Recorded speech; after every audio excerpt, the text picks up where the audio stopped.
Well, this week our guest is joining us via Zoom because that's just the way things are going these days. So please pardon any sound interruptions or any kind of weirdness that happens because it's sort of inevitable with technology and whatnot. But she's a trooper. She's, we're getting there. Because I've done 1,000 podcasts over Zoom and I was like, what am I doing wrong? It was me. Totally me. I had to click the join with computer audio. So I started a meeting that I wasn't listening to. My bad. It's great. Whoops. Hi, friend. Hi. We're starting off strong. You probably know this because you've known me a long time, but it's Tosi because 95% of the beginning of every podcast that I do is me going, actually, it's Tosi. So what do people try to do? They say Tosi every time. Every time. Come on, dummies. Yep. I know. Now I'm going to say Tosi just to piss you off, but it's Tosi. I know. I won't do Monster. it. I am. Okay.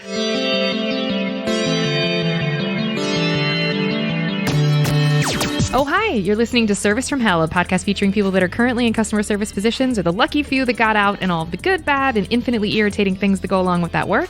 I'm actor and writer Kate Gaffney, and I'm uniquely qualified to discuss this as I used to work at a very busy and very popular comedy club in Los Angeles, and at least one of you listening right now has probably grabbed me and told me you were ready to order when I was running around like a crazy person. So, let's eat! Joining us via Zoom because life is our guest, actor, writer, comedian, and VO artist Valerie Tosi. Before the world fell apart, she made her late night debut on Conan, and as an actor, she's appeared in a viral commercial for Lyft with Kevin Hart, and Ice Cube was featured on the Joel McHale Show, I love him, on Netflix, and was a guest on Stand Against Evil on IFC. All you nerds are going to freak out. You may recognize Valerie's voice from her work on scripted podcasts, animation projects, and several ad campaigns, including Google Home Mini.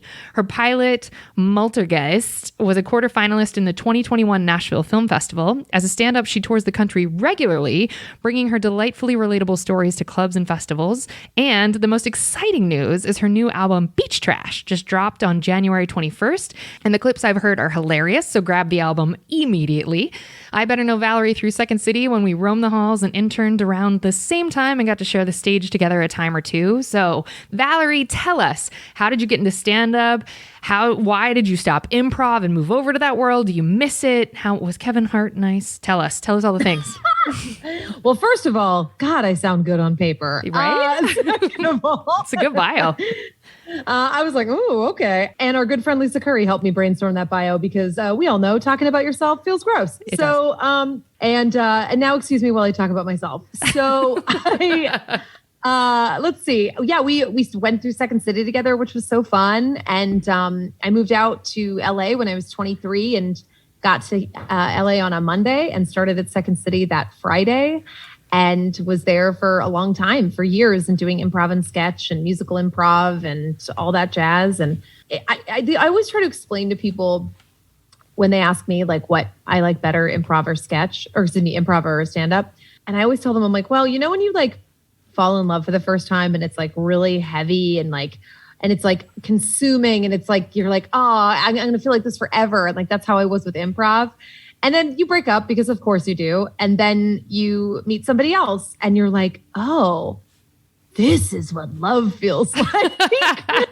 And that's kind of how I feel about improv and stand-up, where like, I still, I'm thankful and grateful for my time doing improv and sketch. I still love it. But like stand-up is, that's like where it's at for me. Was that an experience you had the second you walked onto your first open mic? I mean, what was your very first stand-up experience like that had you know that? So I had a lot of people for a long time be like, you should try stand-up. I think you'd be good at it. And I was like, ugh, no thanks. I don't want to be one of those sad sacks. I feel like a lot of people that do stand-up have wanted to do it since they were a young age. Like, so many dudes are like, oh, I've been watching, Bill Burr since I was a kid and whatever. And just like, jizz. And they just like can't, like, that's kind of how they got there. I was a reluctant stand-up comedian. Like, I did not ever have the drive until I was 29 is when I started. And I took a class because I felt really stuck in my career and like I needed something that I could control.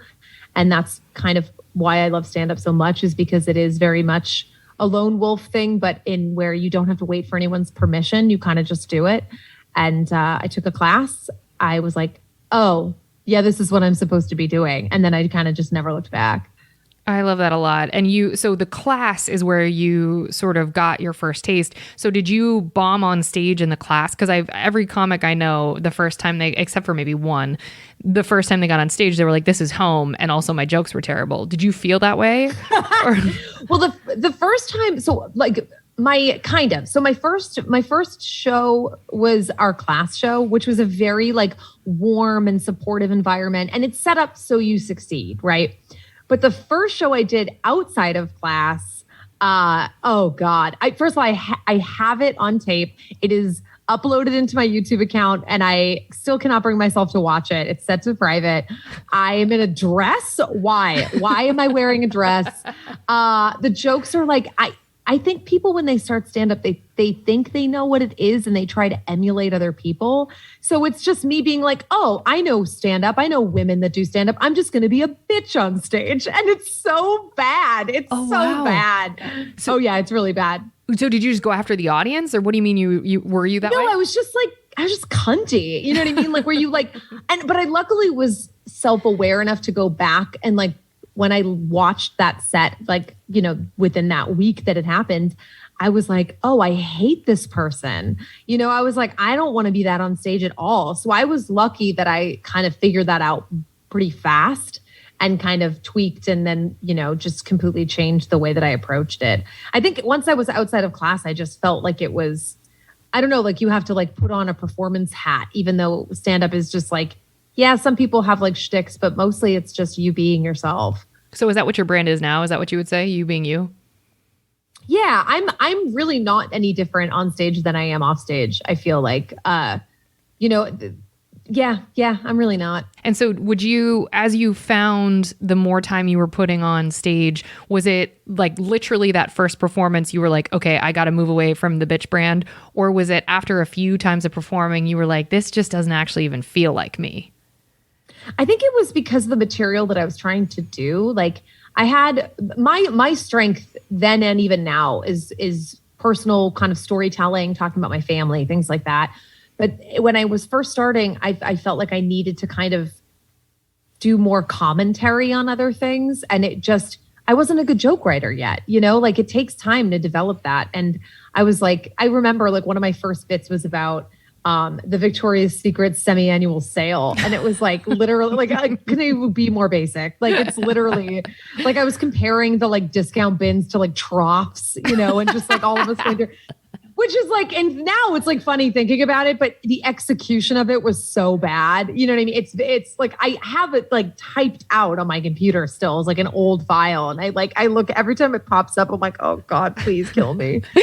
So how did you, when you were, because I guess the thing for me that's the most fascinating with comics is that even when you're just completely just falling down and just like eating the stage and it's just the audience hates you, you still want to come back. Was there ever a moment when you were like, maybe not even stand up, or has it always been home?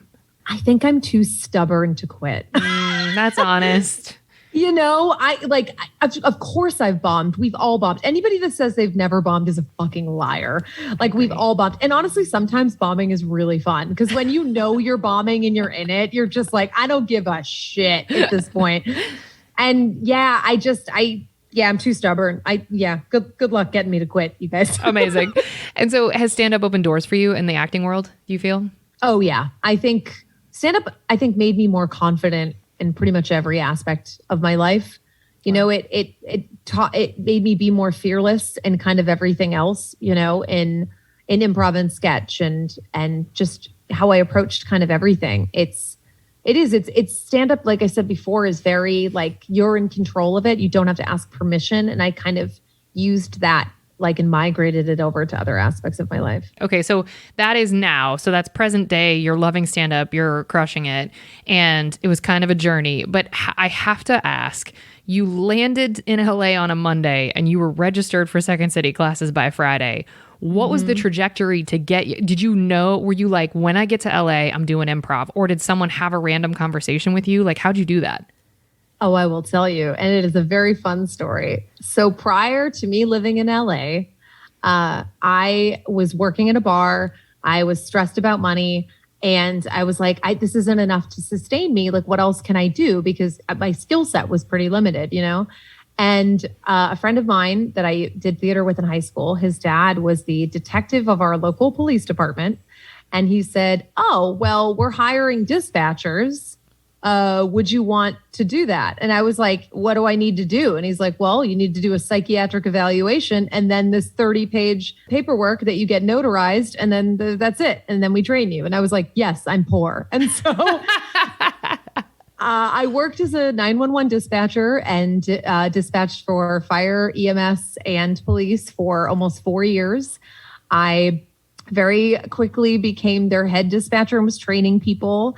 I'm certified in like suicide prevention and domestic violence prevention and all this stuff. I know you can't see Kate's face, but she's like, what? And during working and being unhappy and not knowing what I was doing with my life, I was on an overnight and I was watching, I don't even remember what it was. It was like a documentary or something, but it involved Tina Fey. And I loved her. And she was talking about her time at Second City. And I was like, what's that? And so I had already kind of had dreams about coming out to California. My best friend had lived out here for a few years, came back to help her sister through her first pregnancy and was planning on coming back to LA after she had the baby. So she's like, when you're ready, I'm ready. We'll go together. I'll go back and then you can go for the first time. So I saw this thing with Tina Fey and was like, what is Second City? What is that? And I looked it up and saw that obviously the original one is in Chicago, but they had a training center in LA. And I was like, okay. And I saw that they had a class like within like a couple of months. So I put down my deposit and was like, this is how I know I can't back out. I'm going. And so I signed up for class and then drove cross country a couple months later. Nobody believed that I was really going to go. Nobody was home when I left because nobody believed me. So like when I literally that night, the day that I took off, my mom called me and she's like, hey, we're from Boston. So this is the accent. They're like, hey, are you coming home for dinner? I was like, no, Mom. Why? Well, I'm driving, Mom. Where are you going? Los Angeles, Mom. I'm in Ohio right now. I'm not coming home. Oh my God. Yeah. It was wild. So was she pissed that she didn't believe you, or was she like, how'd she react? I think my parents thought it was like I was going to drive cross country and be like, what have I done? And then come back. You know, I really don't think, not that they didn't have faith in me, but I just think that they were like, yeah, sure. You're going to whatever, you know, because my dad at first, when I told him that I was quitting the police department, was like, are you out of your mind? You have a full-time job with benefits and like blah, blah, blah. And I was like, Dad, I'm not happy. This isn't what I want. You know, if I stay here, this is my life. And that's great for some people. If that's what they want, fuck yeah. But for me, I was so unfulfilled and I was like, I got to get out of here. And so, yeah, I left. Okay. And then just going back to my original questions, was Kevin Hart fun to work with and or nice? I have to know. He was. And it was wild because, you know, even back then when I did that commercial, he was super busy. And, you know, he's even more busy now. But then they knew, like Lyft knew they only had him for like, I think they had him for like an hour. Holy shit. So it was like wild because they had to shoot all of the stuff. Like they shot all my stuff, like all my close-ups and whatever before they even got there. So I had to like react to literally no one in the car. Oh like I was like doing, and then they came in, we did all of the like wide shot scenes together and then they left. But they were really nice and super funny. Like, oh my God, they were so funny. When Ice Cube was in the back just muttering shit under his breath. And there was one point where he said something about his balls and it was, I can't remember what it was, but it made me laugh so hard. Like it was really fun. And where can people find that commercial? Is it on YouTube somewhere? I think it's still on YouTube. It might even, yeah, I know it's on my reel, but it's somewhere, but it's literally just the three of us in a car. And it was wild. We shot it on a soundstage. It was really neat. And the way I literally got that gig too, which is so funny. My friend Leanne had done like a spot for Lyft before, and they really needed somebody that was a comedian because of who they were casting, you know, to be with. And so she like tossed my name in the ring and they called me up. They're like, hey, you want to do this thing? And I was like, fucking yeah, I do. Yeah, I do. Literally just like, yeah. So now the journey hasn't always been easy. So folks, we hope you enjoyed your apps, but we're going to go on to the entrees after a quick break.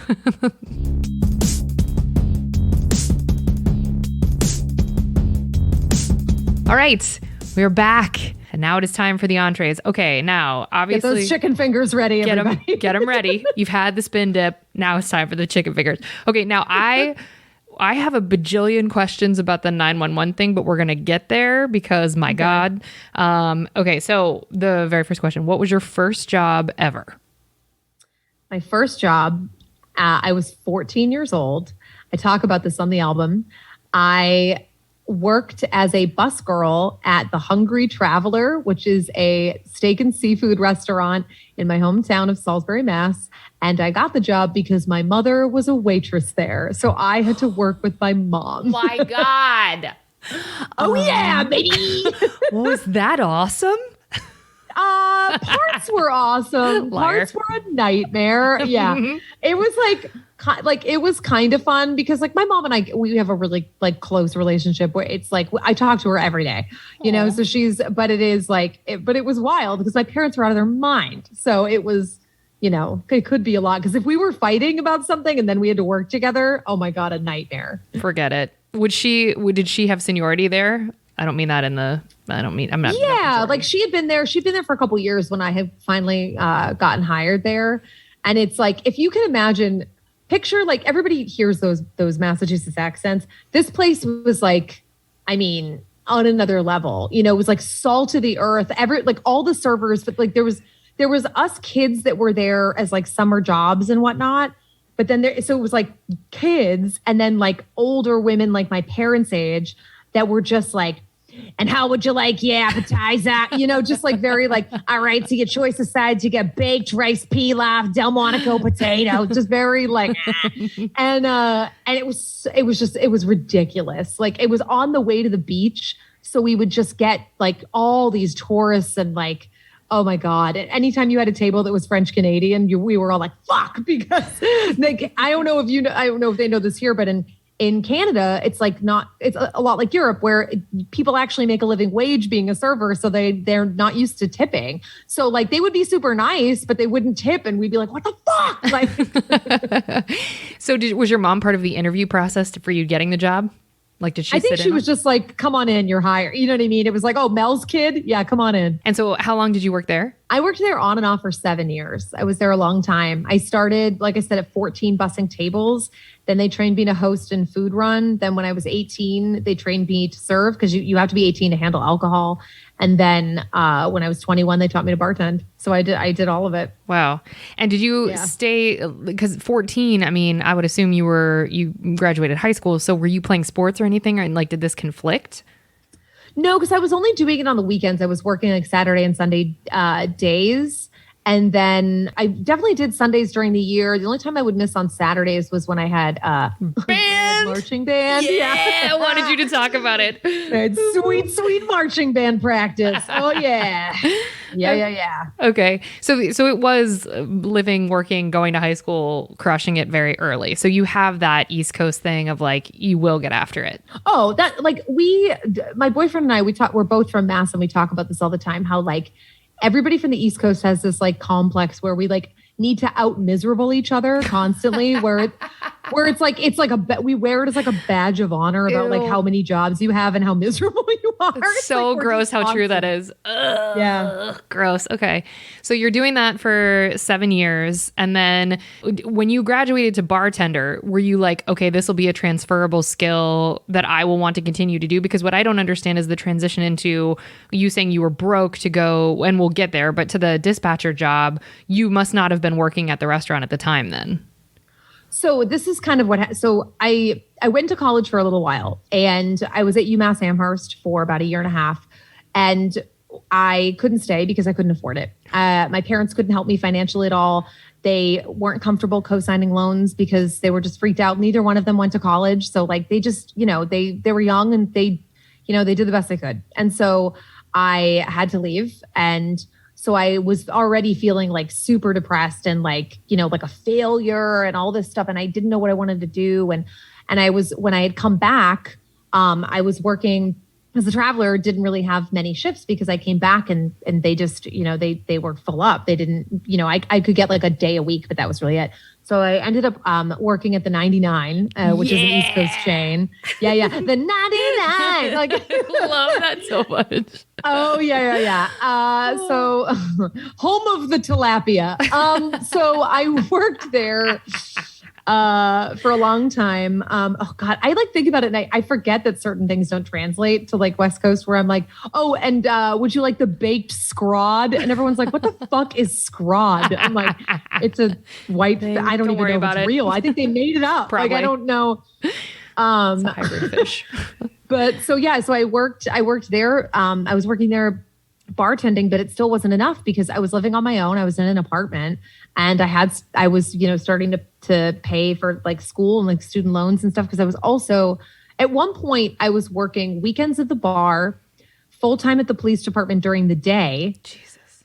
I was going to college. I was taking a couple of classes at a community college and I was in a production of Little Shop of Horrors all at the same time. It was crazy. I would literally go to work from 7 to 3 at the police department. And then on my way to my bar job, I would have like an hour in between. And my parents' place was in the middle of the two. So I would stop at my parents' place, fall asleep on the couch for 45 minutes, get back in the car and go to my bartending job. No thanks. No thanks. Yeah, no thanks. No thanks. I feel like student loans should be forgiven if you don't finish school. Like if you could only afford the year and a half. I'm still paying that piece of shit. Are you serious? Fuck you.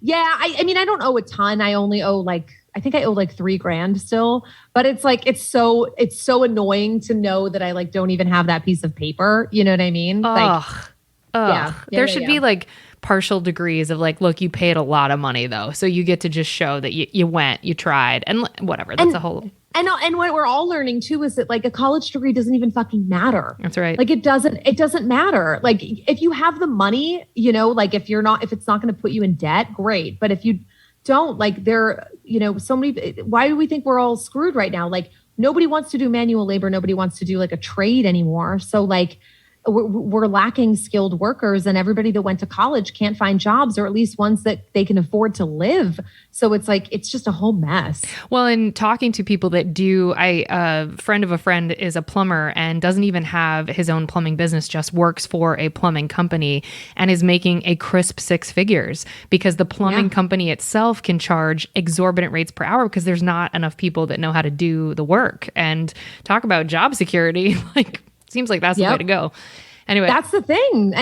Those type of jobs, man, you can make so much money. Like my brother right now, one of the things that because of COVID and stuff is that they don't have enough truck drivers. So my brother has his CDL license and he has some other license. I can't remember, but now he's driving for Anheuser-Busch and he's like, he makes a ton of money and he's like a kid and he's like, but there's nobody else that can do it, And there is the leveraging. And that's why this is I'm diverting from the topics, but that's why this whole nobody wants to go back to work conversation is so frustrating because it's like, yeah, the jobs weren't paying enough. And now they finally have competitive wages because they need employees. And it's like, right, these are the wages that get people to do the shitty, not that driving a truck is shitty, but it's long and it can be really boring and it is really taxing on your soul. And so it's like, right, y'all are paying now competitive wages and the restaurants and the industries that are paying what they should be paying, they don't have a labor shortage as much. So that's the thing is it's like, it's not that people don't want to work. It's that they don't want to work and still be in debt. There it is. That's the thing. Bingo. That's the thing. There it people just want to make enough money to fucking take a vacation once a year. It's not like, it's crazy. Yeah. Like no other country is like this. And I mean, well, I shouldn't say no other country, but like a country of that has the amount of wealth that this country does isn't like this. It's crazy. It is crazy.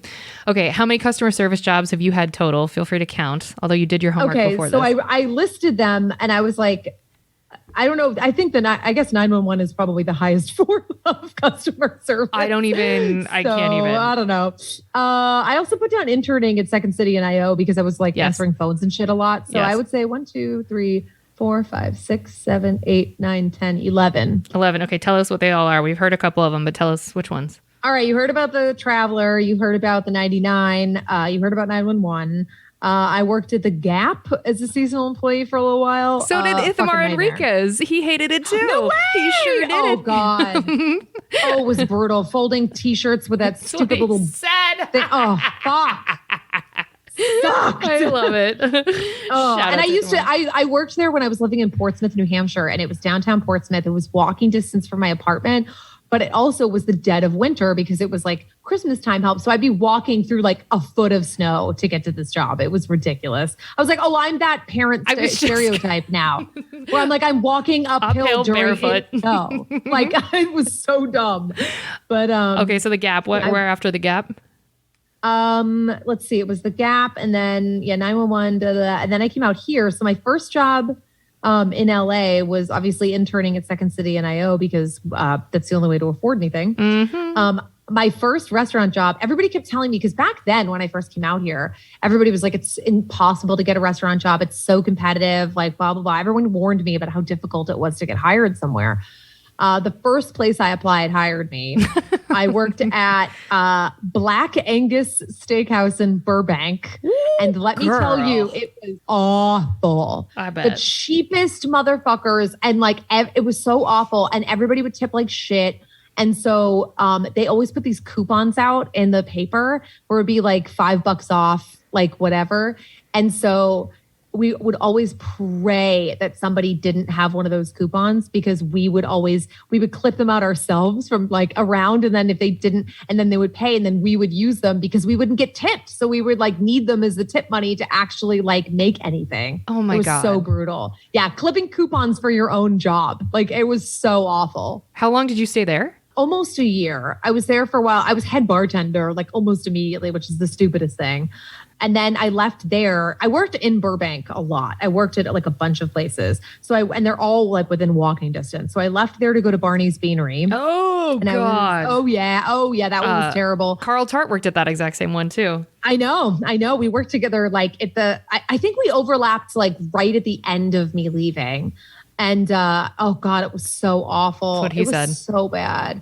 Because everybody's just like a piece of shit for the most part that comes in there. Like they're all like, UFC fans and like all this. So everyone's just like super Neanderthal, like screaming. I mean, I got into a screaming match there when it was the Lakers Celtics playoffs. And I obviously am a Celtics fan since I'm from Boston. I have my dad's old Celtics shirt that's from 1984, 86, I forget.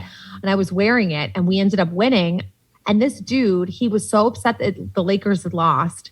He got in my face and was screaming at me. This man was like a foot taller than me. And he was like screaming so hard, his like veins were popping out and he was spitting on me. And I literally just like looked him dead in the eye and went, you're yelling at a little girl right now. I was like, you feel like a big man?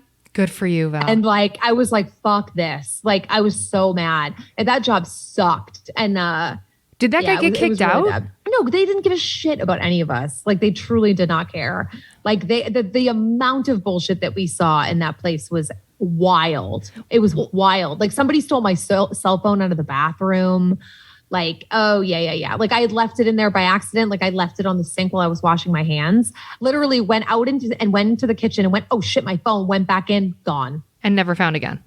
Nope. And we had like a speaker system in there, and I like made an announcement over the speaker system and nobody turned it in. Like somebody just fucking stole it. What do you think it is about that corner? Because Carl had to get walked out to his car once because so many people threatened his life. Like, what is it about that? Because I don't associate Burbank with being a rough crowd, but after talking to enough people that have worked there and heard how bad it is, the only neighborhood in LA where my car got broken into and a shitload of stuff was stolen was Burbank. So I guess it's just maybe we sleep on that area. I don't know.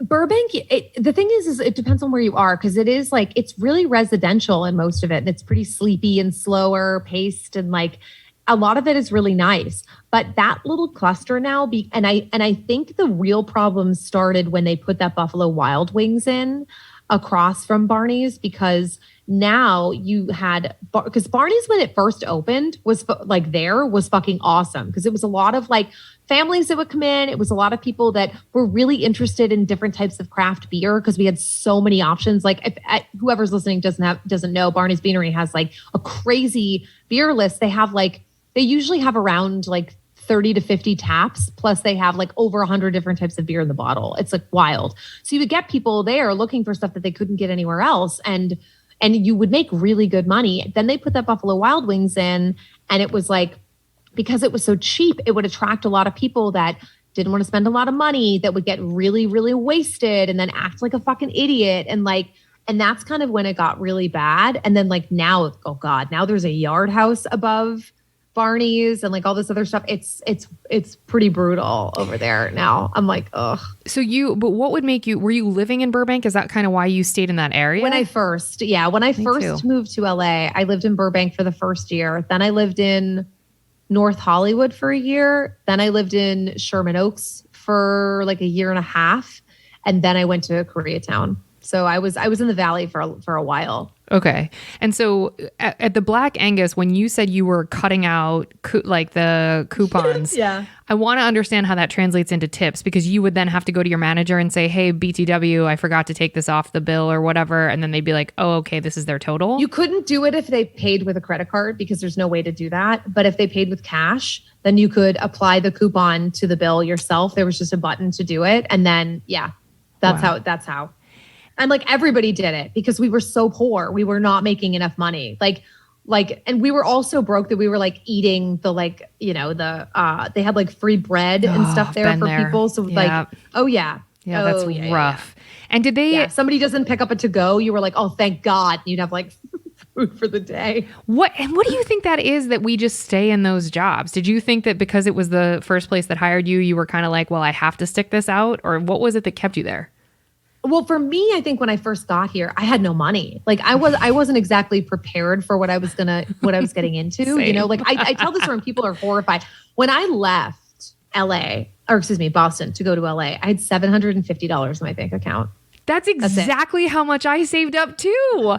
That's so fucking crazy. That's exactly how much I had, and I thought it was enough. What the fuck? Oh God! Oh, how We're funny. Dumb. We're dumb. Now, granted, this was for me. This was almost 14 years ago. Yeah, okay. So, like, at the time, that was a decent amount of money but like, we were fucked. Like, I got here, the only stuff I could bring with me, I brought literally my clothes, my desktop Dell computer, my Casio keyboard, and my cat. That's like all I had shoved in my car. And got here, and I slept on my clothes for like the first couple of like weeks, definitely maybe like even 2 months. Because I just didn't have anything. Like I couldn't afford any furniture. The place that we moved into had like no windows. We called it the cave because it was just so dark and like in there it was brutal. But it was me and my best friend, and like her uncle was like kind enough to loan us the money to have like a down payment and stuff on the place because we didn't have anything, You kind of stayed job centric to sort of where you were living then? Was that the idea? Yeah, I just didn't know LA very well, like for the first, the city's huge and it's sprawling and intimidating. And I think I was just comfortable because I like knew the ins and outs and it was easy. Okay. Plus, like the longer you're at a restaurant job, the more seniority you have and the more shifts that you can take that you want and all that. So you kind of get stuck. And not to mention the fact that it's money that you take home in your pocket that night. And like, how many times are you like, God, I got to pick up a shift this weekend so I can make my rent. Like, that's just how it is. Yeah. Now, what would make you, because the audience is going to murder me if I don't let you talk about the 911 job over and over. So we have to get there. What made you not want to do a dispatcher job out here? That feels like a lateral move. I kind of looked into it for a second, but it's also like, I was dispatching in a small town, so it was like, we were also on the coast. So like occasionally we would deal with the Coast Guard and things like that because we were on the water. But like, it was either dead and sleepy and you would just be watching TV all day, or it was like balls to the wall in the summer when it was like tourist season and nuts. Out here, I can't even imagine trying to dispatch out here, like in LA with like the insanity that the city is. I didn't want to, like I got out here and I was like, I'm leaving this job to pursue what I want to pursue. And me jumping back into a job like that, I was like, it's not going to afford me the flexibility that I need to be able to pursue this. I need something that I can leave that job and not take it home with me. And that's kind of what, working in a bar is. In theory. Yeah. Out here, it's at least in theory, until you come home and you're like, you're never going to fucking believe this dick that I dealt with today. 100%. Okay. So what is in the 911 world, what is the like procedural thing? Like I call and it's hey, there's a cat in the tree. Like, it's not a really important call. Are you trained on that? Because obviously you said you're trained on like DV and you're trained on like big stuff, suicide prevention, et cetera. Are you also trained on how to get someone to get the fuck off the phone so the lines can be clear for a real thing? Yeah. I mean, let me tell you the amount. Well, there's a few things to that. So we would get dumb calls all the time because I worked for a town called Newbury, which was next to another town called Newburyport. So we would get people calling all the time being like, hi, what time is the parade on Saturday? And Shut up. Like, that's Newburyport. That's not Newbury. You'll have to call them. Like, people, you were the town therapist. Like, and this was such a small town that the police department was literally in the basement of town hall. Okay. Like, it smelled musty. It was gross. Like, oh yeah. And, it really was truly insane. But, we would deal with that all the time. And then if we had somebody on the phone that was really annoying, that was awful, what we would do is we would text one of the cops or like whoever was around the station and be like, hey, I've got so-and-so on the line. Can you call the 911? Because I can't deal with it. It would be the only way to get him off the phone. So all of a sudden, because the 911 console is its own separate thing. So there's like the regular, like non-emergency line to the police department.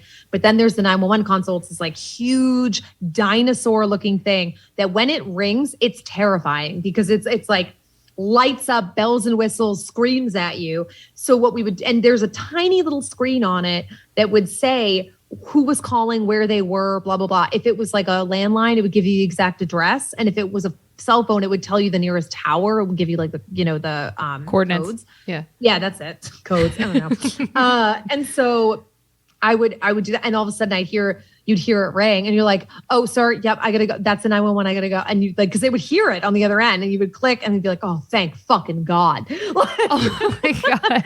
Because you would see it like on the thing, it would say like Newbury Police Department, like literally on the screen. So you would know that it was the calls coming from inside the house.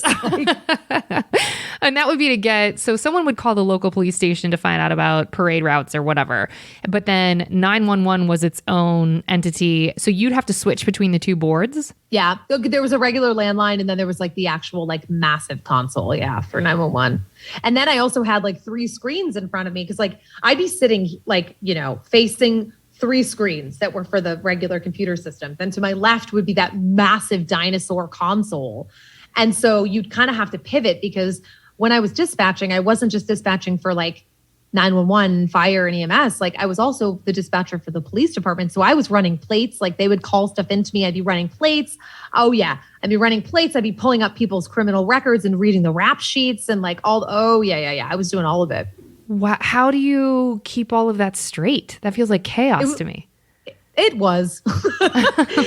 That's why whenever someone's like, are you a good multitasker? I'm like, yeah. They're like, oh, well, people will ask me like, isn't stand up the most terrifying thing you've ever done? I'm like, absolutely not.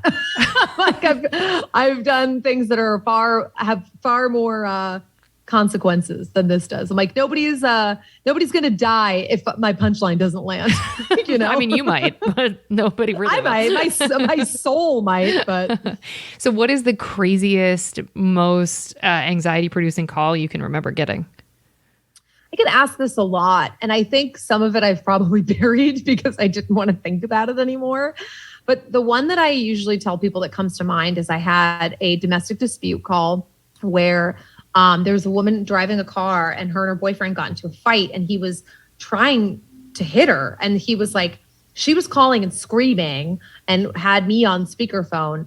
And the guy was on the top of the car and was like reaching through the window, trying to like hit her, strangle her, whatever he was trying to do as she's like driving. It was insane. So, and like to hear all that from the other end was like too much. Terrifying. It's too much.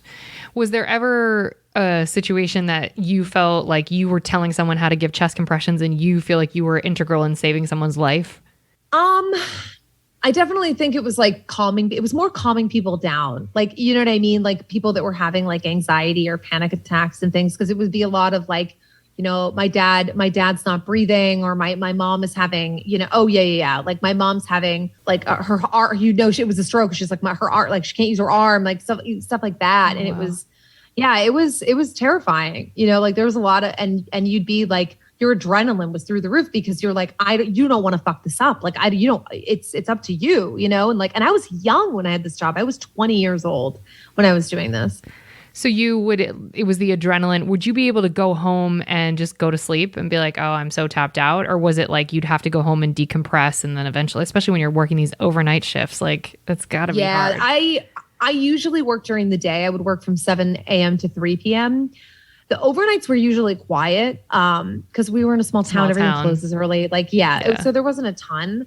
But the evening shifts, the ones that went from 3 to 11, those were the ones that could get a little gnarly and were kind of, because I mean, we had overdoses all the time. We would have and it was my high school was in the jurisdiction of that police department. So I saw some familiar faces. In fact, my sister got busted for smoking weed in the auditorium and I took the call. That's kind of amazing. You're like, you know what? For all those times you wouldn't play Barbies with me, bitch, I'm sending the cops. Oh, yeah. Well, the worst part was that I was like, I'm going to get in trouble because at the time I was dating somebody who was a cop there. He and I went to high school together and he was a year above me. So we were close in age. But he was working there. There was supposed to be no interdepartmental fraternizing. And we were dating and had to keep it on the DL. When the call came in for her, he was the one on duty. And I had to send him. And I was like, this bitch is going to blow our fucking cover. I was like, oh, yeah. It was bad. Did she blow your cover? No, but everybody kind of had an inkling of what was going on anyway. And so when we found out, like when we knew that they knew, we were terrified because we got called in and I had to sit down. It was so scary. Oh, that's the worst. Oh, it was so stupid. My favorite thing though is that when I worked there, when I was younger, I was a senior in high school, and I used to go and park in my mom's van, which we called the Vanimal, and I used to park out there with my boyfriend in back of the library at night so we could fool around in my mom's van. One time, a couple of cops saw the van. We didn't know because we were busy, occupied. You were busy, and so they came over and started flashing the lights of the car and asked us to get out. And I'll never forget. I literally had my Victoria's Secret leopard print bra hanging from the review mirror. And literally they came over. And of course, and the irony is that he was actually younger than I was. He was 2 years younger than me. But they came over to me and were like, ma'am, are you here on your own free will? All this stuff. And I was like, oh. So this is all in that same jurisdiction. Fast forward to couple years later, I get hired at the police department. My first day on the job, I go and sit down at the dispatcher desk, and pulled up on the screen is the police report from that night, because they obviously have to make sure that you don't have a criminal record. And the only thing that came up in the system was that it's just sitting there on the screen. Was the description of your bra hanging from the rear view in the notes? No, thank God. It's like nobody here needs to know I'm a C cup. No thanks. No thanks. Okay. And what was I'll get back to the regular questions you prepared for, but of that particular dispatching job, because you were there for 4 years, what kept you in it for so long? I really liked, I think that part of it was honestly, part of it was getting some respect around here. Well, because when you work in a service industry job, people look at you like you're the dumbest piece of shit on the planet. They don't understand that most people are like, hey, we're smart. This is just the easiest thing that we can do while we're trying to do the thing we really want to do. And, they look down on you. They treat you like shit. And so going from that job to working at the police department where you felt useful, you felt helpful, you felt like, you had some authority, I honestly whenever I look into all this stuff now with defunding the police and whatever, which yes, please defund them. They don't need to be militarized. What is going on? But and people will be like, well, how do you have an opinion on this? Who are you? I'm like, I fucking did it for 4 years. Fuck you. But I get I get it. I've seen the ego. I've seen all of it firsthand, and how big people's heads can get so quickly from just being given a little bit of authority. It's terrifying. Yeah. And so you feel like in that job, it was what kept you locked in, even though it was stressful and adrenaline pushing, was the sort of respect that you garnered in the community because people knew that was your job.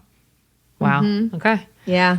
And I liked it. And because of the time, I didn't really know what I was doing. Like I didn't even, like I was a theater major when I was at school, but I didn't really know what that was going to translate into. Like I didn't know what I wanted to do. And so I was like, maybe this is what I'll do. Like, I don't know. Like they were really pushing to send me to the Reserve Academy to become a cop. And I kept being like, and finally I was like, if I stay, that's what I have to do. So like, you got to get out.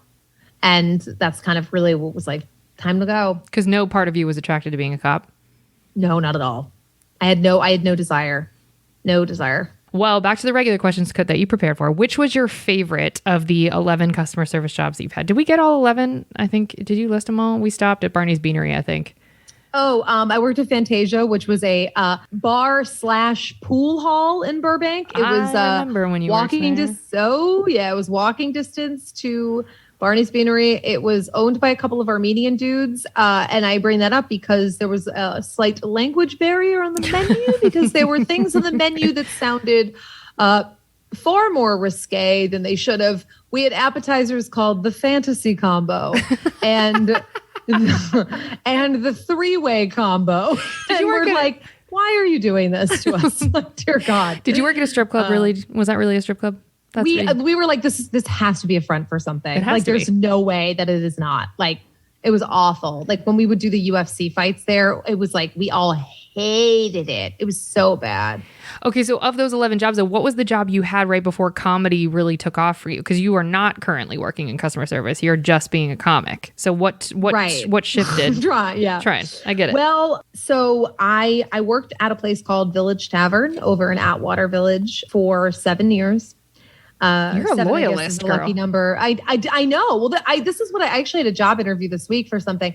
And I told them, I was like, look, when I get hired somewhere, like I'm usually in it for the long haul. Like I'm there for a long time. It's like, if you treat me well, I will work my ass off for you, you know? And so, I was there for 7 years. I was, again, like pretty much the lead bartender there. And then COVID hit. COVID hit March 2020. And then they were shut down, obviously, for a while. And then LA, the first time they were going to allow the restaurants to open and do outdoor dining, it was July of 2020. And they couldn't bring everybody back. They asked a few of us to come back. And before they were going to reopen, they wanted to meet with each of us individually to kind of explain what they were doing. And because we only had like a tiny little patio, like it could only fit maybe 10 people. So we were like, how are they going to do this, you know?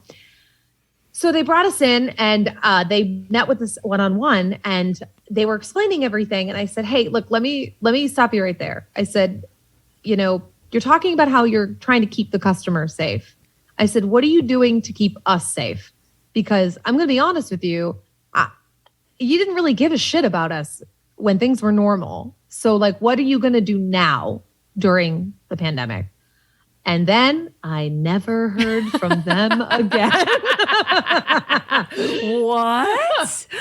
I know. So weird. So bad to see. And everyone's like, nobody wants to work anymore. I'm like, I was willing to go back to work. And they were like, bye. Nope. So and guess what? They couldn't make it. So I feel zero remorse. Good. And and so I was on unemployment for the first time in my life during the pandemic. It was terrifying. I was like, I'd always had a job, no matter what. I always had something. I never quit a job unless I had something lined up. Like it was truly terrifying for me. I was so used to just working myself to the bone.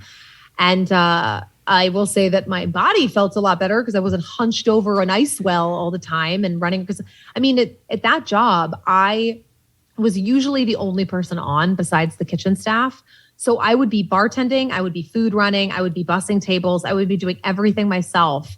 And, you know, my sales were always crazy because I was a hustler. Like I would walk out of there, my sales would be over $2,000. Ooh. And I was the only person working. So I would keep everything I made. That's awesome. You know, so it was crazy. Everybody was like, how the fuck are you doing this? I'm like, because I don't have a choice. Like, you know, when you're in it, it's like, it's sink or swim, baby. Like, sorry. Yeah. So it was wild. Well, and also when you know what it feels like to be without and to sleep on your clothes for the first handful of months you've lived here, you know what it actually feels like to live here without an income or without a sustainable living wage. And so it's the fear of going back to that will make you bust your ass. But then how would you have the energy to then go do sets at night when you were working those hours? So when I was at the bar, I was working during the day. So I would do Saturdays and Sundays during the day, those brunch shifts, which were brutal. You can clean up though. Oh God, it was awful. But like, I would finally convince them to stop doing bottomless mimosas because I was like, you pay me. You pay me to bartend, not to clean up people's puke. I was like, this is not on my job description. I'm not doing it anymore. And so, so I was like, fuck this. And then they wouldn't tip. Like, it's like they would tip you on the one time that they paid for it. Which is crazy. And then you're refilling this thing and you're like, I'm not doing this.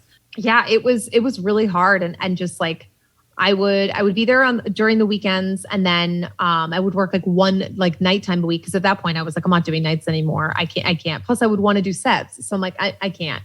So I did that. In fact, it was very funny because at one point, TG, the bar that used to be next to the tavern, that's when they started running that show Peacock out of there. And so I would get off work, go over, do a set next door. And like all the people that were like, wait, you're a comic? And I was like, yeah, I have a set over there tonight. They're like, great. And I would like bring the entire audience like over from my bar. And I was like, But yeah, it was tough to have the energy to do all that. Like it was hard. And at one point I was working like a couple different restaurant jobs and just like picking up whatever I could, it was hard. And it was tough too, because then that's around the time that I started featuring for Dana Gould on the road. And that was always tough because featuring, like it's the same amount of money that they were paying in the 80s. It's not enough money. It's good money if it's your home club and it's in the town you live in, then like, yeah, you're not paying for flights and hotels and things like that, but you're making $500 for the weekend and you have to take care of everything else. It's hard.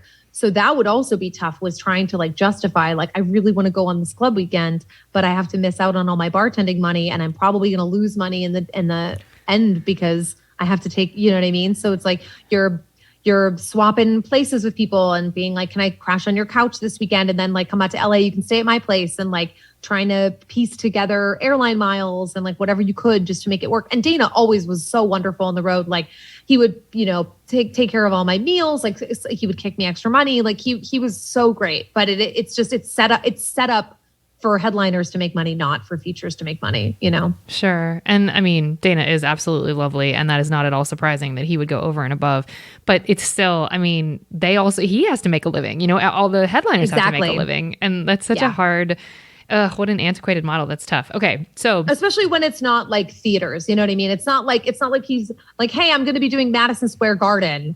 You know what I mean? It's like you're doing a club. Like there's a ceiling that you hit in terms of how much money you're going to make, Sure, because there's a limited number of seats, and you're not going to charge $500 for a VIP ticket at a club. Like that's just not going to happen. Okay. Of all of those jobs, which was your favorite? Okay. I think my favorite was probably... I liked working at the 911. Like the 911. Why did I say it like that? I did like working at the police department because it was so different from everything else that I had done. But I think out of like the restaurant jobs, probably the Hungry Traveler, like that, like the first job, and it was just so silly. It was almost felt like a summer job year round. Because it was on the beach and stuff anyway. And like just the dumb shit we used to do as kids. Like we had a salad bar there that we would like hide in and like pop out and scare people. Like we did the dumbest shit. Cause like during the day at lunchtime, we would always have these like old blue hairs that would come in, just all these old people, walkers everywhere, just so old. And they would play like I remember our hostess, her name was Pat Lucchese, and she literally sounded like the woman from Monsters, Inc. Yes. Like, did you file your paperwork? That's just how she sounded. And so And she would only play that big band music and like Sinatra, and like that's all they would play during the day. So when we were setting up, we would take the tray stands and like that song Hey Big Spender would come on, and we'd be doing choreographed dances in the middle of this restaurant, like picking them up, just being like, "Hey Big Spender," like just doing the stupidest shit. So fun, like, though. Oh yeah, it was so fun. I mean, we loved it. Like, oh God, and like because it was just such a small town, like just hot spot. Like the bar was like the lounge, and there was this like weird, like carved mermaids out of wood on the wall, and like old, but like Polaroids of like all the summers because it was family owned. So it was like the summer camp photos of like all the like people that were in the family and the big parties they would have. And like, it was really cool and really fun. I love that. So which was your least favorite of all of those jobs? Okay, so I didn't mention this one earlier because I think we just skipped over it, but the worst one I ever worked at was a place called Obica, and it was a Italian place that there was like a nicer one that's in the Westfield Mall over in Culver City, but then they opened up another one in the Beverly Center. That was the one that I worked at, but it wasn't an actual restaurant. Like it was essentially a kiosk in the middle of the mall. And people would just walk in like it was a Starbucks. People would walk in and just grab napkins and like leave and just like grab shit all the time. And that people would order these like really, because it was supposed to be high end, like things that were imported from Italy and like cured meats and cheese and like all this other stuff. And people would spend a bunch of money, but little did they know that they would make all this food at the other location, then drive it over, and they had like a microwave in the back. Just like microwaving everything. Wait, they would have to drive over every order that would come in? They would drive it over like during the day because they didn't have a kitchen because it was in the middle of the fucking mall. So they would have like a fridge and then like a microwave and just like heat it up. And then like, oh yeah, it was bad. Bad. What would you do if like everybody ordered the fettuccine Alfredo and you only had 10 servings in the refrigerator? Would then someone have to go back drive to that other restaurant and get another serving? No, they'd be like, we're out. We only have this amount of orders left or whatever. Yeah. So it was essentially a cafeteria style, but you were trying to get tipped off that? How'd you live on that? It was so awful. It was terrible. I made no money. I bet. Like, I made no money. Oh yeah, that was really bad. That would have been my least. I wasn't there very long. I was like, I gotta get the fuck out of here. Yeah, you're like the job I'm not loyal to is this cafeteria job. I get that. Yeah, I wasn't there for very long. I would say a couple months, but like not. But I was like, no, this is not for me. Okay. Now you had said to me before we were recording that this next question you didn't have an answer to, but I'm gonna ask it anyway because maybe something came up. Oh man. What's the weirdest thing you've been asked to do whilst on the clock? Now that could also be thinking 911, like I don't know, maybe something there. Or bartending, were you asked out in a weird way? All the time. But I will say the craziest thing that happened to me. Yeah. Which was, I had a gun pulled on me. Woo! when I was working at the Village Tavern. A guy pulled out a gun and everybody freaked out, dropped to the ground. My dumbass. Literally, this was my reaction. This is how you know I, for better or for worse, this is how I act in a crisis. Okay. The guy pulls out the gun and I literally went, put that thing away. And I tried to slap it out of his hand. My God. Valerie. Absolute insane person. Oh my God. What did he do when you went to slap it out of his hand? I think it took him out of it. I think he realized because the reason why that happened was there was somebody, I was actually off duty. I had gotten off work and I was sitting at the bar having a drink with another comic. I was pretty new to comedy. I was maybe only a year in, and sitting at the bar having a drink, and this guy, there was somebody in the bathroom who was taking a long time because we had single restrooms, one for men and women, right? And so he was in the men's room and he was in there for a really long time. So people were like, you can't be taking a shit that long. It's got to be somebody doing drugs or something's going on, right? So somebody knocked and then waited. And then finally, they kept knocking to be get the fuck out of the bathroom, right? And that's when that guy came out, and there were two guys came out. And I think that's what they were doing, was they were doing either coke or something, and came out. Or each other. And that's when, and they started fighting. Yeah, right. And then they started fighting verbally. And then one of them pulled out that. And that's when I was like, nah. So when you hit it out of his hand and take his brain out of it, did he put the gun away and leave, or were the cops called? I think somebody else picked it up and then they took off. Oh, wow. And yeah, it was wild. Yeah. That is wild. Well, see, you did have an answer. Look at that. Maybe you weren't asked that, but you hit a gun out of a hand. Good job, you. Get the fuck out of here with that. What is wrong with me? So on that note, what's an incident that ever made them ask to speak with your manager? Did you have any? This makes me, it makes me furious to this day. So again, same place at the tavern. And we had this thing where if somebody had changed, we didn't have like, we had random like pennies, dimes, nickels in the register, but we only ever rounded up or down. We never really dealt with change. Like we had dealt with change. We had like quarters in there to give people to use for the parking meters because it was street parking. But we never counted change. We never dealt with it. So we would always just round up or down. So some guy paid and I could just tell they were kind of weird. And these like two dudes, and they paid and I gave them their change. And the guy was like, "Where's my change?" And I was like, "Oh, we just round up or down. Like that's just how." No, literally no one had ever complained at that point. Because also most people don't want to take a bunch of change around with them. And when I say change, I mean, he 21 literally, you know what it was?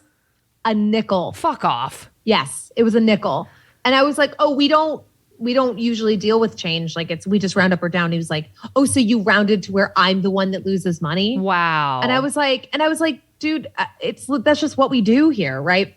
And then that's when they were like, "I want to speak to your man." So then the manager comes over, and then the manager's trying to like throw me under the bus. And I was like, whoa. I was like, "This is what we've always done. You taught me this." Good for you. And I was like, "Do not do this to me." I was like, and that was the thing that would make me nuts was that like nobody there had your back. If something went down, something happened, they were like, "Just get them out of here. Just get them out of here." And they were such like, our boss was such a fucking baby where he hated dealing with people. So we would like hide. And like we didn't have managers, we only had owners. So I essentially was the manager when they'd be like, "We want to speak, blah, blah, blah." And like the owner happened to be there because he would come in and like drop off extra bitters or whatever we needed. And so he happened to be there at the time. And like, yeah, it made me fucking furious. I was so mad. I was mad for days after. I would be mad right now. So did he? I still am. Listen to me. So did the manager just come up with the nickel for the pissed off dude that lost 5 cents? Like how did he went out and then like he tried to get me to apologize. I was like, "Absolutely not." Good for you. I was like, "No, you can fire me if you want." I was like, "I'm not apologizing to this asshole. Forget it." Good for you. Yeah. What is the last straw then was there a last straw that got you out of any of these jobs? Obviously at Fantasy Island. You'd think the gun would, and yet. Well, at the strip club, it was COVID that got you out of that job. But what was you're calling it a strip club? I refuse to call that a restaurant. So was there a last straw that got you out of anything? Because I know you had said like with the police department, it was like you either the trajectory is to become a cop or leave. But was there like an incident where you were like, "Fuck this place, I'm going to burn it down"? Because I wasn't making any money, so I didn't feel bad about quitting there at all. The other places, like I would leave them because, like I said, I've never quit a job without having something else lined up. So it would always be like, "Hey, I'm taking this other job. I'm out of here." Mm-hmm. And so yeah, it was kind of always just leapfrogging from one to another. And then it was funny because the way that I accidentally got out of working in the service industry was I got to do Conan, and I was in my head, I was like, "Oh my God, I might finally be able to quit my bar job." And then COVID happened and I was like, "Oh no, not like this."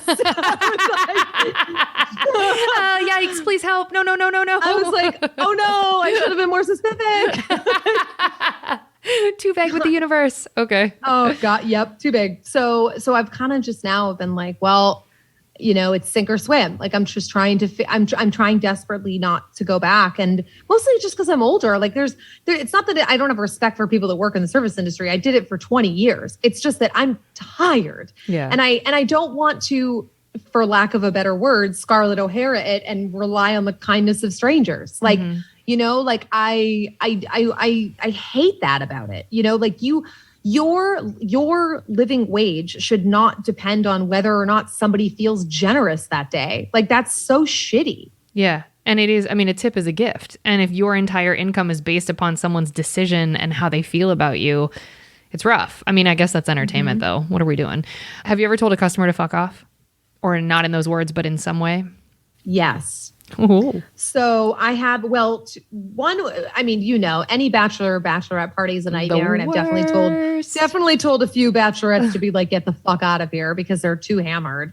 But I think my favorite one was, it was when this is also on my album, but it was when I had to deal with a really drunk heckler and like dealing with that because it's like in a way the same thing, right? It's like you're still in bartender mode where you're like, I didn't bring you the alcohol, but I've sat here and watched you drink it. So which is just as bad. Mm-hmm. And so like dealing with people like that and trying to kick them out. And when you're bartending, you feel like you have to be a bouncer.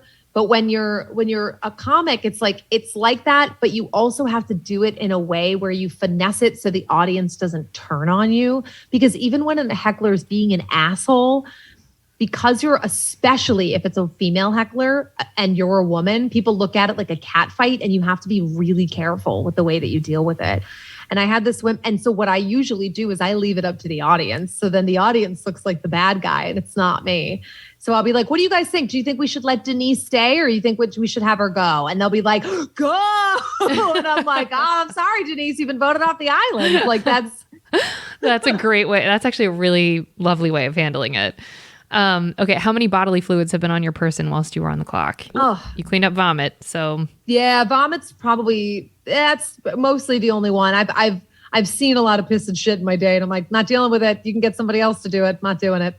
Have you been puked on directly, or just cleaned up puke?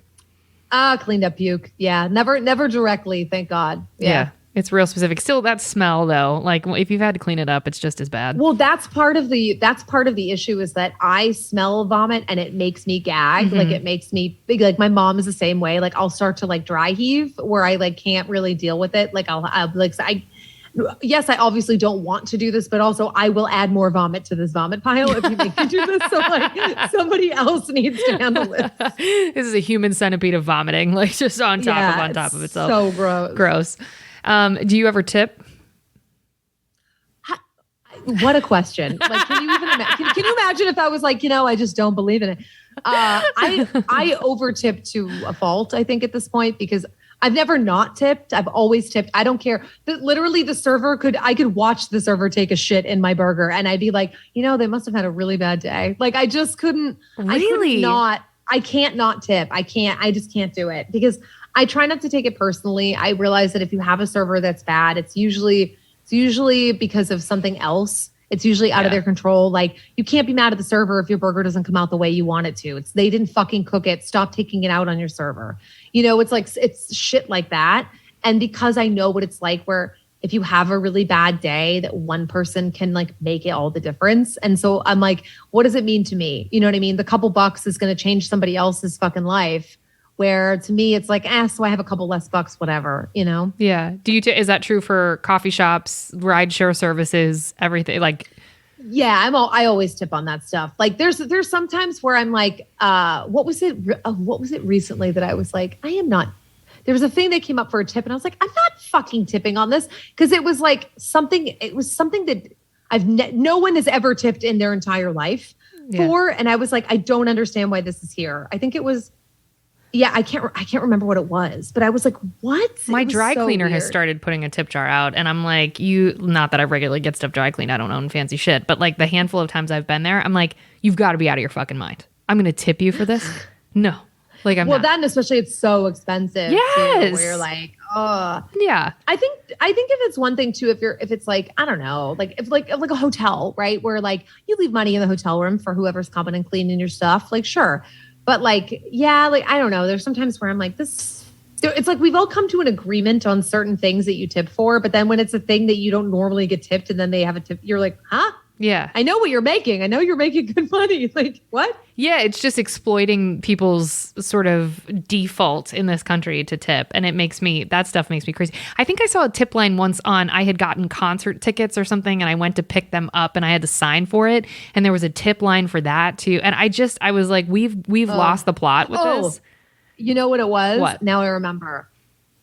Donating money on a GoFundMe. And now there's a thing now where they're like, do you want to tip the people and da-da-da-da? And I was like, The people that GoFundMe? No, I do not. I was like, I want to give the money to the person that I know needs the money. I'm not tipping a corporation. What the fuck is wrong with you? Yeah, that's a real thing. And so what's like the percentage that you would say roughly you tip? Always over 20%. I usually tip like 25, if not more. It also depends. You know the code, or like if you get hooked up at a bar or restaurant or whatever, 50%. You fucking tip like you tip your life away. Yeah, like, it's almost like it wasn't even free, which is so ironic. But I'd rather it go to the person that's taking care of me. Yep. So, exactly. I'd rather it go to the person that fucking needs it and not the person that owns 7 other restaurants in the city and 2 high rises and has 6 houses and a boat. Like, fuck you. Fuck you hard. Have you ever been stiffed? Meaning not someone walk out on the bill, but like a big fat zero for the tip? Oh, yeah. What was the context? It would happen a lot during big sporting events and during like Always. Yep. And fucking always.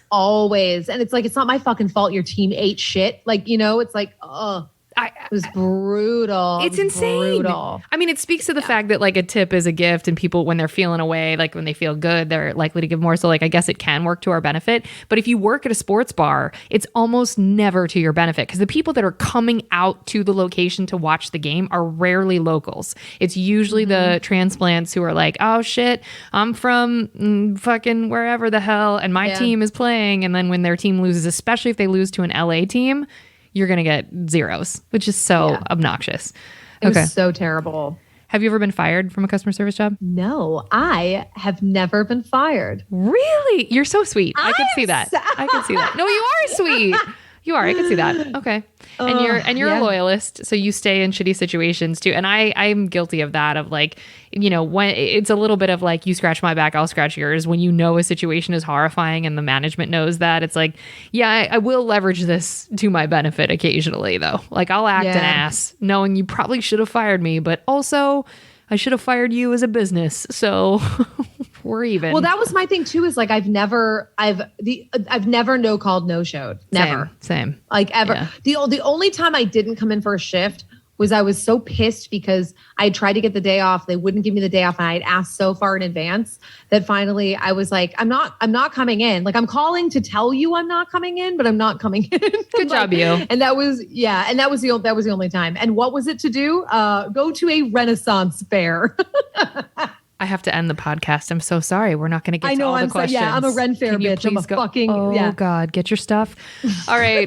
Final question in this section. Can you give me an example of the worst customer you've had to interact with? I mean, the gun thing's pretty insane, but you technically weren't on the clock then, so I'm not counting it.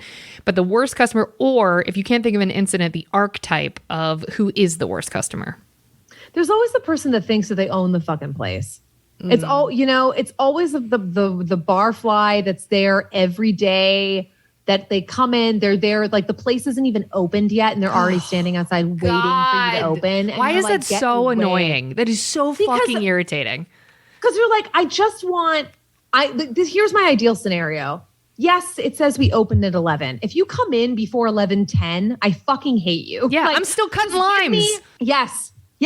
Let me cut my limes. Let me finish refilling the salt and pepper shakers because the idiots didn't do it the night before. Bingo. Let me finish stocking the fucking beer cooler. Let me just have 2 sips of this coffee, please. So I can, it's for everyone's benefit. Yes. You win if I get that coffee in me. Like, one of the things that used to happen was, because we're in LA, there'd be studios around that, or like people would be working on location where they were shooting a lot. In fact, when they were shooting Lady Dynamite, they were shooting it right by where I used to work.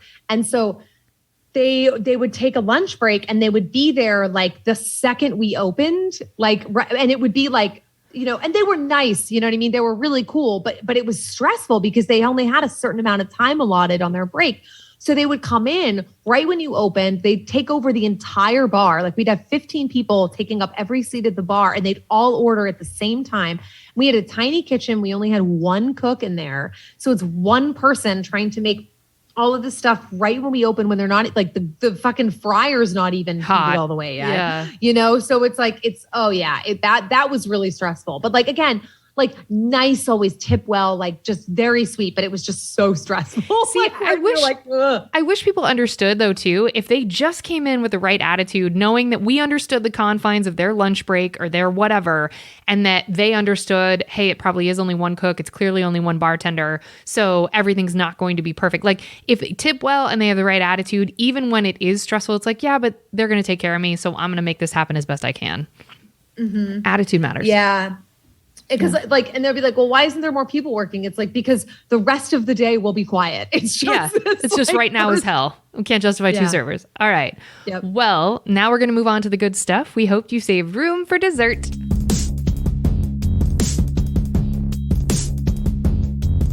What was the nicest thing a customer has done for you whilst you were working? I've had a few that were just, I have a bunch. I have a couple customers that would like, they would make like really tasty homemade treats and like food and stuff that would bring me stuff that they've made from home. That was really be like, oh, I know you're working all day. Like I brought this because I figured you might be hungry. Like just like really like kind things like that. And I have a couple of regulars who I'm still friends with that I met through working there. Their names are Eric and Erica, which is very funny. And they're very sweet. They're both in the business. He's a writer. She's an editor.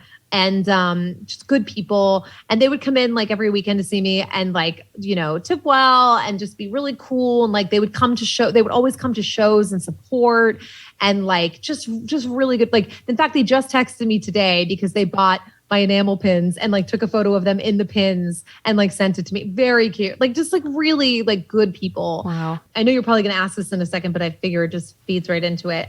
My favorite regular that I've had was, his name was Maddie, and we're friends on Facebook because he's very old. Oh, hi, Maddie. Hi, Maddie. He's wonderful.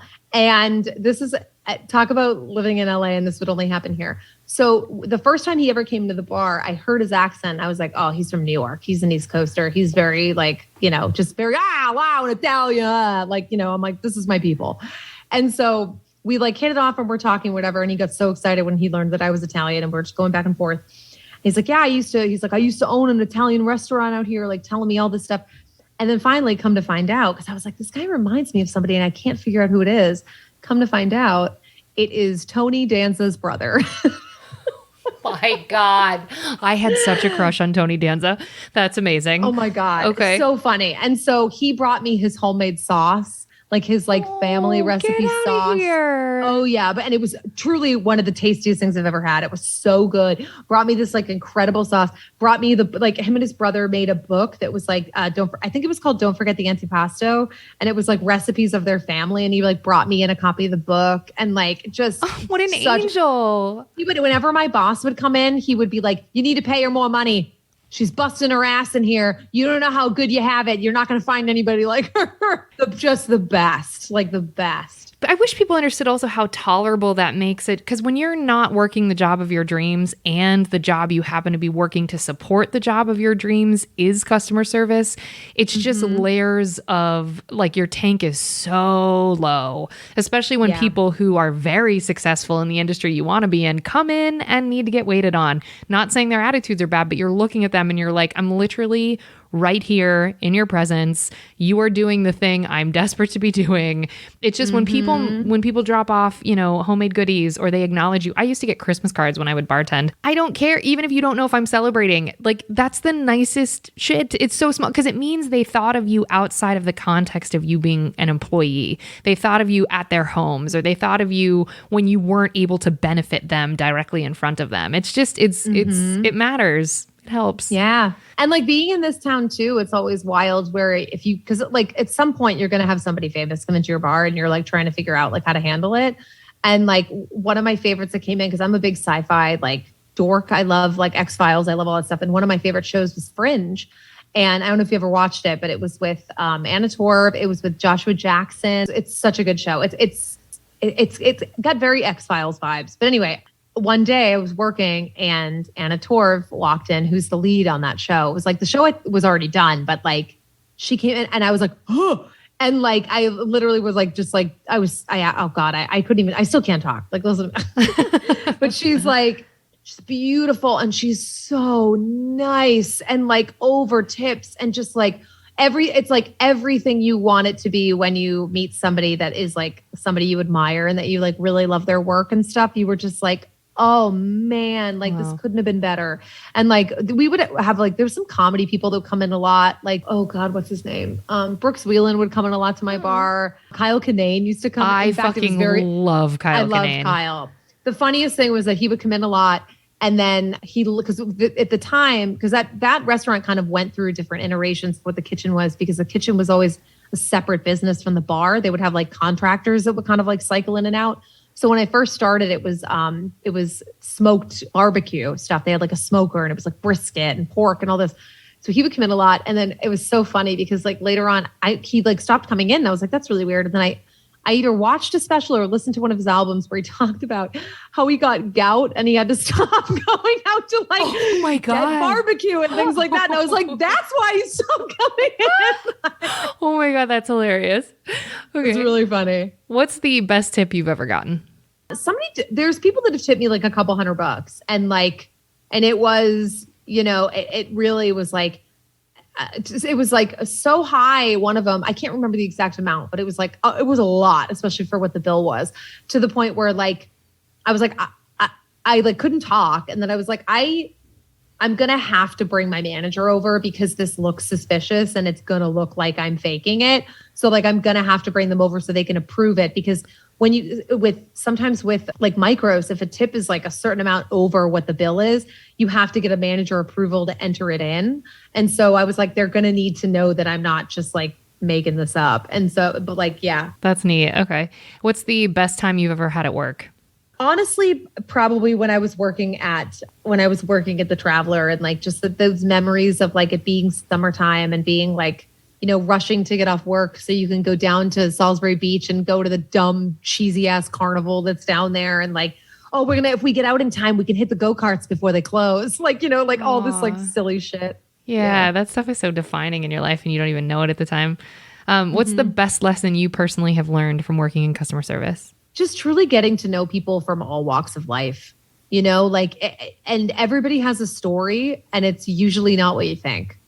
It's really fascinating getting to talk to people. Yeah. And just being a good listener and like really kind of just, I don't know, but like you're kind of people's therapist when you work in a bar. And yeah. And people that are willing to listen and people that still too try to go out of their way for you. And like I've had regulars that I've loved that like were so kind and would always be like, oh, I know you said you were trying to find representation. Like I know somebody at this place and like can send me an email and send her stuff over. Like, wow. Just like little things like that are just like, they mean so much. They really do. Yeah.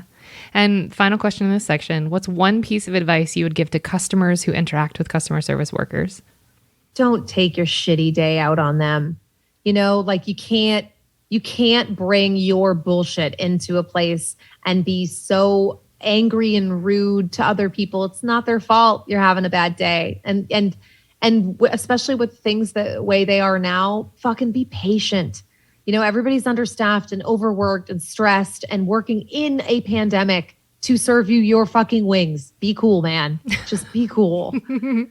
That's right. Okay, Valerie. Well, tell the people, how can they get in touch with you? What are your socials? When do they get to see you live? And then finally, how do they get your album Beach Trash, which comes out tomorrow? Boop, boop. So you can find me on socials. I'm on Instagram, Twitter at Valerie_Tosi.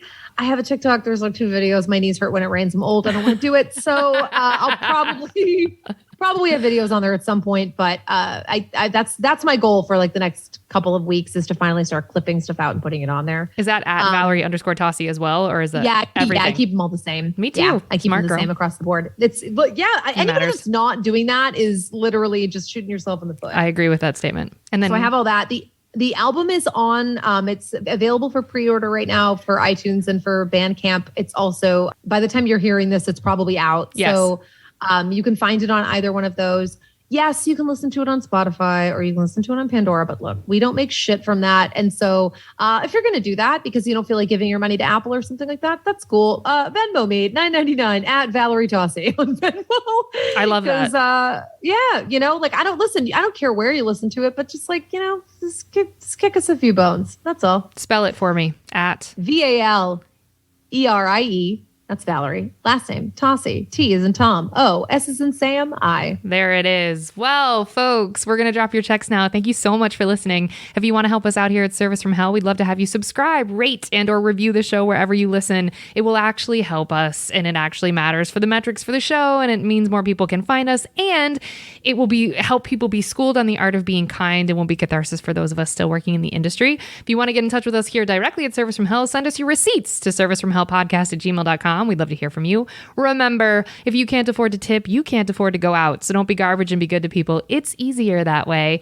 Thanks for being on, Valerie. Appreciate you. This was really fun. Thanks for having me. All right, folks, go buy her album. We'll see you later. Good night.